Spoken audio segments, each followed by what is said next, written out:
अस्सलामुअलैकुम। सीमा का एक और बहुत बड़ा झूठ बेनकाब हो चुका है और इस झूठ के बेनकाब होने के बाद अब सीमा का हिंदुस्तान में रहना काफ़ी मुश्किल है।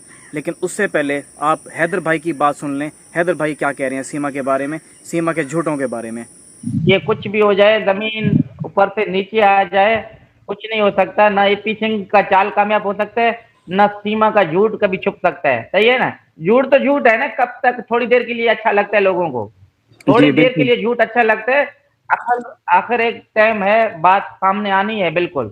जब आएगा दूध का दूध और पानी का पानी हो जाएगा।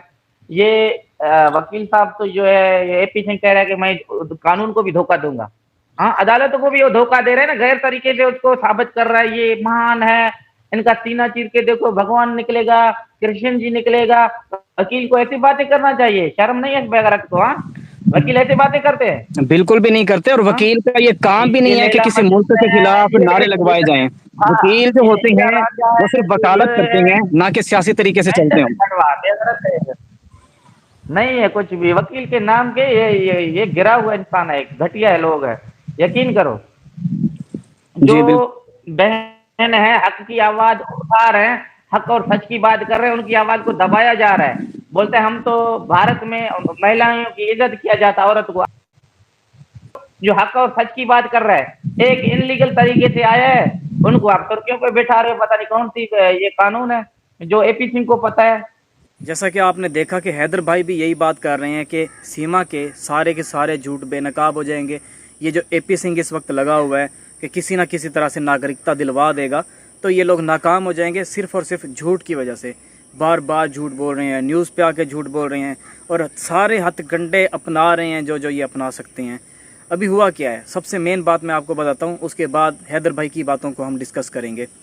हुआ ये है कि सीमा ने एक बात की थी कि मैंने अप्लाई किया था, एम्बेसी अप्लाई किया था, आगे से किसी ने मेरे डॉक्यूमेंट्स भेजे नहीं भेजे। तो इसमें होता ये है कि पहले तो इससे सवाल किया जाए न्यूज़ एंकर्स की तरफ से कि आपने बीबी अप्लाई किया था, कौन सा वीज़ा अप्लाई किया था। क्योंकि हिंदुस्तान के लिए जब हम अप्लाई करने जाते हैं तो इसमें यह होता है कि आपके रिश्तेदार रहते हैं, ब्लड रिलेशन है हिंदुस्तान में, तो आप अप्लाई कर रहे हैं, या फिर बिज़नेस वीज़ा होता है, और या फिर आपकी तबीयत ख़राब है, कोई बीमारी है और वहाँ से इनविटेशन आएगा इंडिया से, किसी हॉस्पिटल से, किसी बड़े डॉक्टर के साइन होंगे, सारा कुछ तफसील में लिखा हुआ होगा कि कितना इलाज है, कितना टाइम लग सकता है, क्या क्या है। तो उसके बाद आपको वीज़ा मिलता है, या फिर कुछ स्पेशल बुनियादों पे आपको वीज़ा मिलता होता है। ऐसा नहीं होता कि आप मुंह उठाओ और चले जाओ। ये हिंदुस्तान और पाकिस्तान है, यहाँ पे वीज़े एक दूसरे को नहीं मिलते होते। तो ये किस बेस पे अप्लाई कर रही थी, सबसे बड़ी बात तो ये है कि इसके पास इस चीज़ का कोई जवाब नहीं होना, क्योंकि इसने अप्लाई नहीं किया था। इसके अलावा सारा पता कराया है कि क्या अप्लाई किया गया था, हो सकता है रिजेक्ट हो गई हो, क्योंकि इतना बड़ा कदम एक लड़की ने उठाया है, एक औरत ने उठाया है, तो ये कैसे पॉसिबल है कि उसने अप्लाई ना किया हो। तो ये बात सुन के बहुत मुझे झटका, बहुत बड़ा झटका लगा कि इसने अप्लाई तक नहीं किया था, ये डायरेक्ट निकल गई है। शायद इनका ये प्लान था कि किसी तरह से टीआरपी मिल जाएगी, एक पाकिस्तानी औरत हिंदुस्तान में 4 बच्चों को ले जाएगी, तो पता नहीं क्या कैसे बहुत चीज़ें इन्होंने सोची थी कि बहुत कुछ हो जाएगा। तो हुआ कुछ भी नहीं है, ऊपर से फंसी जा रहे हैं, कभी क्या बात कर देते हैं, कभी क्या बात कर देते हैं। ये बातें बहुत ज़्यादा कर रहे हैं, लेकिन इनको डिफेंड करना बहुत मुश्किल हो जाएगा। हर आए दिन नई कहानी सुनने को मिलती है, हर आए दिन। जैसा कि अभी पिछले दिनों इंटरव्यू में ये बात सुनने को मिली थी कि मैंने तो अप्लाई किया था लेकिन मुझे वीज़ा नहीं दिया गया, और पाकिस्तान इसी वजह से ख़राब है क्योंकि वो मुझे वीज़ा नहीं दे रहा था। और बीबी, वीज़ा आपको कौन नहीं दे रहा था? हिंदुस्तान नहीं दे रहा था। तो ख़राब किसको कहोगी तुम? हिंदुस्तान को कहोगी ना। तो जो अपने मुल्क की नहीं है वो आपके मुल्क की क्या हो सकती है। मैं ये हरगिज़ नहीं कह रहा कि उसको हिंदुस्तान को बुरा कहना चाहिए था, मैं जस्ट एक बात कर रहा हूँ कि अगर उसने इसी चीज़ को ही कंपेयर करना है कि वीज़ा किसने नहीं दिया, पहली बात तो ये कि इसने अप्लाई नहीं किया। अगर इसने अप्लाई किया होता तो रिजेक्ट कहाँ से होना था? हिंदुस्तान से होना था। हिंदुस्तान नहीं देता ऐसे वीज़े किसी को भी। तो इसने अप्लाई नहीं किया, बिल्कुल भी अप्लाई नहीं किया। सारी चीज़ें, अगर इसने अप्लाई किया था तो इसके डॉक्यूमेंट्स होंगे। ये तो इंडियन एम्बेसी खुद ही बता देगी कि भाई हमने रिजेक्ट किया था, जो कि अप्लाई नहीं किया गया। पहली बात तो यही है ना। और ये जो कह रही है कि एजेंट्स के ज़रिए अप्लाई किया था, ये इसे कहें कि थोड़ी सी हिस्ट्री बता दे किसी एजेंट की कि फ़लाँ जगह पे एजेंट है, उसने मुझे कहा था। कोई तो डिटेल होगी ना। अब ऐसा तो नहीं होगा कि इसने कोई फ़ोन नहीं किया, कुछ भी नहीं किया। व्हाट्सएप का दौर है, हर कोई व्हाट्सएप पे कांटेक्ट करता है। पिछले 2 सालों में अगर इसने कांटेक्ट किया है किसी एजेंट से, तो व्हाट्सएप की कोई ना कोई हिस्ट्री होगी और हर कोई बैकअप लगा के रखता है, ख़ासतौर पे जो एजेंट होते हैं और जो इस तरह के सीरियस इश्यूज़ को देखते होते हैं, ख़ासतौर पे पाकिस्तान और इंडिया की अगर कोई इस तरह की अप्लाई वगैरह करना हो या कुछ भी बात वगैरह करनी हो तो वो इन तमाम चीज़ों को फॉलो करते होते हैं। तो इतनी शातिर औरत कैसे पॉसिबल है कि इसने अप्लाई किया हो और पहले तो इसको एजेंट ने धोखा दिया और दूसरा फिर एम्बेसी में अप्लाई किया गया हो या इसको रिजेक्ट कर दिया गया हो। तो ये सारा का सारा झूठ है, झूठ फैला रही है, झूठ बोल रही है और राखियाँ भी बांध रही है इसी चक्कर में कि एपी सिंह को राखी बांध देते हैं, दुनिया की नज़र में थोड़े से अच्छे बन जाएंगे, लेकिन अच्छे नहीं बन पा रहे क्योंकि हर आए दिन राखी बांधी गई है। ठीक है, उसके बाद भी चक्कर लग रहे हैं। बंदा अगला वकील है, अपने आप को वकील शो कराता है, नारे भी फिर पाकिस्तान के ख़िलाफ़ लगवाता है। तो इनकी तमाम चीज़ें आहिस्ता आहिस्ता खुल के सामने आ रही हैं और बहुत जल्द ये लोग बेनकाब हो जाएंगे। बेनकाब तो हिंदुस्तान में ऑलरेडी ये हो चुके हैं क्योंकि हिंदू कम्युनिटी जो है वही इनके ख़िलाफ़ है। अब मुस्लिम्स बात करेंगे तो वो हिंदू मुस्लिम जो दंगा होता है वो शुरू हो जाएगा क्योंकि आजकल यही चल रहा है। तो इसलिए जो मुस्लिम्स हैं वो तो बात ही नहीं कर रहे। तो अभी खुद हिंदुस्तानी जो हैं ये हिंदू वही कोशिश कर रहे हैं, वही लड़ने की हर तरह की मुमकिन कोशिश कर रहे हैं और मुझे यकीन है कि वो कामयाब भी ज़रूर होंगे क्योंकि आज तक कोई ऐसा इशू नहीं है जिस पे आवाम उठी हो और उसको सॉल्व ना किया गया हो। तो इस पे आवाम उठी हुई है, जो केसेस हुए हैं वो सारे के सारे सॉल्व होंगे। और एक मज़े की बात मैंने आपको बतानी थी कि बहुत जल्द इंशाल्लाह मिथिलेश भाटी के साथ मेरा इंटरव्यू है। मैं पूरी कोशिश कर रहा हूँ उनसे टाइम लेने की और टाइम मिल भी जाएगा और मुझे उनसे उम्मीद भी यही है कि वो मुझे टाइम ज़रूर देंगी और मुझसे ज़रूर बात करेंगी। अगर तो उनको अलाउ है इंडियन गवर्नमेंट की तरफ से कि आप किसी पाकिस्तानी यूट्यूबर को या किसी न्यूज़ वाले बंदे को इंटरव्यू दे सकती हैं, तो मैं ट्राई कर रहा हूँ। अगर तो उनके लिए इजी हुआ, मिथिलेश भाटी के लिए इजी हुआ, तो मैं उनका इंटरव्यू ज़रूर लूँगा, वरना वैसे बात हो रही है अल्हम्दुलिल्लाह। तो आपने मुझे कमेंट सेक्शन में ज़रूर बताना है कि अगर मिथिलेश भाटी से मेरी बात होती है तो मैं उनसे कौन कौन से सवालात करूं। आपके दिल में जो भी बातें हैं वो मुझे बता दीजिएगा। तो पहले मैं उनके साथ कॉल पे डिस्कस कर लूँगा कि ये मैंने बातें पूछनी है, आपके लिए पॉसिबल है इनका जवाब देना तो मुझे बता दें। अगर नहीं है पॉसिबल, और क्योंकि हिंदू मुस्लिम इश्यूज़ चल सकते हैं और इंडियन पाकिस्तानी इश्यूज़ चल सकते हैं अगर मिथिलेश भाटी से बात की जाए, तो मुझे बहुत ज़्यादा मोहतात रहना होगा। तमाम सवालों को तरीके से करना होगा और ऐसे सवाल करने होंगे जिनसे कोई मसला ना बने मिथिलेश भाटी के लिए, क्योंकि वो है सीधी सादी औरत, उसने उसके दिल में जो होता है ना वही बोलना होता है। यूँ नहीं है कि अच्छा ये हो सकता है कहीं मुझे ये पाकिस्तान डिपोर्ट ना कर दें कि भाई तू पाकिस्तानी है, तो उसके दिल में ये नहीं है। वो अपने कंट्री से प्यार करने वाली औरत है। यही वजह है कि उसने कहा था, सबसे पहले उसने कहा था मिथिलेश भाटी ने कि इस गंद को बाहर करो, ये क्या लप्पू के पीछे पड़ी हुई है, क्योंकि उसको भी पता था कि ये लप्पू लप्पू ही है।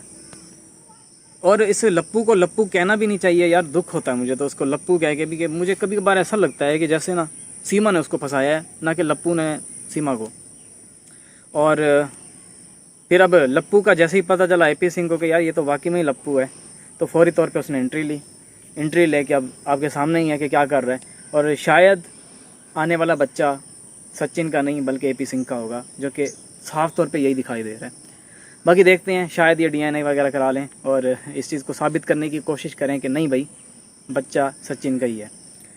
तो सीमा तो उधर ही रहेगी हिंदुस्तान में, अब उसका आना नामुमकिन सा हो चुका है क्योंकि पाकिस्तान में अब उसके लिए हालात वैसे नहीं रहे। एपी सिंह इस चीज़ में कामयाब हो चुका है, लेकिन बच्चे हैदर भाई को ज़रूर मिलेंगे। बच्चों से बात ना कराना ये इस चीज़ की ख़ास निशानी है कि बच्चे अपने बाप को मिस करते हैं। जैसे ही बाप से बात करेंगे उनको ये भूल जाएगा कि इस वक्त हम किसी ऐसे कंट्री में हैं जहाँ पे हमें डराया जा रहा है कि अगर तुम लोगों ने कोई बात की या कोई बात खुली हमारे ख़िलाफ़ निकली तो हमें जेल में बंद कर दिया जाएगा। बच्चे इस चीज़ को भूल जाएंगे क्योंकि बच्चों को यही लगता होता है कि अब बाप से बात हो गई है तो इसका मतलब है हम आज़ाद हैं, अब हमें कोई कुछ नहीं कह सकता। आप अपने बचपन को घुमा के देख लें, क्या ऐसा था या नहीं था? ऐसा था ना? था तो कमेंट सेक्शन में ज़रूर लिखिएगा कि जी हाँ ऐसा था। और अगर बच्चों की बात हो जाती है हैदर भाई के साथ तो फिर सारे का सारा जो अभी ये खिचड़ी इनकी बनी हुई है ये सारी की सारी ख़त्म हो जाएगी, जल जाएगी। जैसे होता है ना कि आग जला के आपने रखी हुई है, खिचड़ी पक रही है और अचानक से कुछ ना कुछ इस तरह का हुआ है जिससे सारा कुछ जल गया, तो ये सारा कुछ जल जाएगा। कोशिश है, काफ़ी बंदे इनके महल्लेदार सीमा सचिन वालों के मैंने इस काम पे लगा दिए हुए हैं कि किसी तरह से बच्चों से मेरी बात करा दो और मैं फौरी तौर पे हैदर भाई को कॉल पे ले लूँगा और इस चीज़ को फिर हम रिकॉर्ड कर लेंगे। रिकॉर्ड यूट्यूब के लिए नहीं, सिर्फ हैदर भाई के सबूत के लिए, कि उनके पास एक सबूत चला जाएगा कि बच्चों की क्या फीलिंग है। अगर तो वीडियो इस काबिल होगी कि इसको पोस्ट किया जाए तो मैं ज़रूर करूँगा, ताकि सबको सामने पता चल सके कि सच्चाई क्या है। और जो सीमा की कज़न है उसने वीडियो दी, आप सब ने इतना प्यार दिखाया, आप सब ने पॉजिटिविटी दिखाई और सब ने यही कहा कि सीमा को वापस चले जाना चाहिए और जो फैमिली की कंडीशन चल रही है फैमिली इसको दोबारा से एक्सेप्ट कर लेगी। ठीक है, हैदर भाई एक्सेप्ट नहीं करेंगे लेकिन फैमिली एक्सेप्ट ज़रूर कर लेगी। तो अभी तक सीमा ने किसी किस्म का अपनी फैमिली के साथ कांटेक्ट नहीं किया। सबको यही उम्मीद थी और ख़ास तौर पे उसी कज़न को, क्योंकि बहुत ज़्यादा क्लोज़ थी और सीमा ने बात छुपाई थी अपनी कज़न से। इस चीज़ का तो मुझे पहले से था कि एक औरत बात छुपा सकती है तो कैसे पॉसिबल है कि वो अपनी कज़न को जब उसका मैसेज जाए तो बात करे। तो आज कोशिश है कि उनका इंटरव्यू लिया जाए, उनकी कज़न का सारी तफसीलात पूछी जाएं, बचपन उनका कैसा गुज़रा, किस तरह से गुज़रा। शायद वो इस चीज़ का रिस्पांस हमें दें, क्योंकि वो बहुत ही ज़्यादा पर्देदार लोग हैं और इस्लामिक कम्युनिटी जो होती है फुल माहौल में ढले हुए इस तरह के लोग हैं। और सीमा का भी मुझे यही बताते हैं कि यार ये तो इस्लामिक टाइप जैसे होता है ना कि फुल इस्लामी बन के रहना, उस तरह की थी। तो अचानक से ये चेंज हो गई है और इसने झूठ बोला कि इसको ये भी नहीं पता नमाज़ें कितनी होती हैं। ये सारा झूठ था इसका, क्योंकि हर राय दिन जैसे होता है ना, आपको शायद पता होगा अगर आपका कोई मुस्लिम दोस्त है तो बाकी मुस्लिम जो हैं वो कमेंट सेक्शन में इस बात को डिटेल से लिख सकते हैं, क्योंकि मैं अगर डिटेल से करूँगा तो काफ़ी टाइम ज़ाया हो जाएगा। कि ख़त्म वगैरह कराते होते हैं, ठीक है, कुरान पढ़ाते होते हैं, तो ये चीज़ें बहुत ज़्यादा करती थी ये सीमा। अचानक से चेंज होना समझ से बाहर है, एक सचिन के पीछे या एक AP सिंह के पीछे। यार हालात अगर देखे जाए ना पाकिस्तान और हिंदुस्तान के, तो दोनों के ही इतने अच्छे नहीं हैं। आखिर क्या वजह है कि हिंदुस्तानी जो हैं वो भी यूरोप जाने के चक्कर में हैं, कनाडा जाने के चक्कर में हैं और पाकिस्तानी भी। तो अगर मैं ये कहूँ या हिंदुस्तानी मुझे ये कहें कि नहीं भाई हमारे यहाँ बहुत ज़्यादा सारा कुछ अच्छा है, तो ऐसा तो नहीं है। क्या आप बहुत अच्छी ज़िंदगी गुजार सकते हैं हिंदुस्तान में और पाकिस्तान में बहुत अच्छी ज़िंदगी गुजारना नामुमकिन है, फ़िलहाल नामुमकिन है। और हिंदुस्तान तो काफ़ी तरक्की कर रहा है, आहिस्ता आहिस्ता आगे बढ़ रहा है, लेकिन हमारे तो पॉलिटिकल इश्यूज़ बहुत ज़्यादा चल रहे हैं पाकिस्तान के। तो इस चीज़ में तो हिंदुस्तान को मैं मानता हूँ कि बहुत आगे हमसे, कि वो तरक्की भी कर रहे हैं। और यहाँ से आप अंदाज़ा लगा लें कि जो दुनिया की बड़ी बड़ी मीटिंग्स हैं हिंदुस्तान में हो रही हैं, ऐसे तो नहीं हो रही ना, आखिर कुछ ना कुछ बात तो है हिंदुस्तान में। तो आने वाले दिनों में मुझे लगता है कि चाइना को टक्कर दे जाएगा। अभी भी दे रहा है, हिंदुस्तान तकरीबन टक्कर दे चुका है। आप यहाँ से देख लें बाइक की जो मार्केट है, मोटरसाइकिल्स, ठीक है, इनकी मार्केट ये साउथ अफ्रीका में हिंदुस्तान ने संभाल ली हुई है। शायद आपको इस चीज़ का पता होगा। और बाकी कंट्रीज़ में भी आहिस्ता आहिस्ता फैल रहा है। बस पाकिस्तान के साथ क्योंकि ताल्लुकात अच्छे नहीं हैं, वरना इंडियन बाइक होनी थी। आपको पता है इस बात का कि इंडियन बाइक की जो फ्यूल एवरेज होती है और स्पीड होती है और जिस तरह का वो हैवी टाइप लग रही होती है बाइक, तो उतनी रेंज की बाइक पाकिस्तान में कितने की मिलती है पता है आपको? 2.5 से 3 लाख की मिलती है। और शायद ये मैं पुरानी बात कर रहा हूँ, अब तो 3 लाख से भी टप गई होगी, डॉलर का रेट हाई हो गया ना।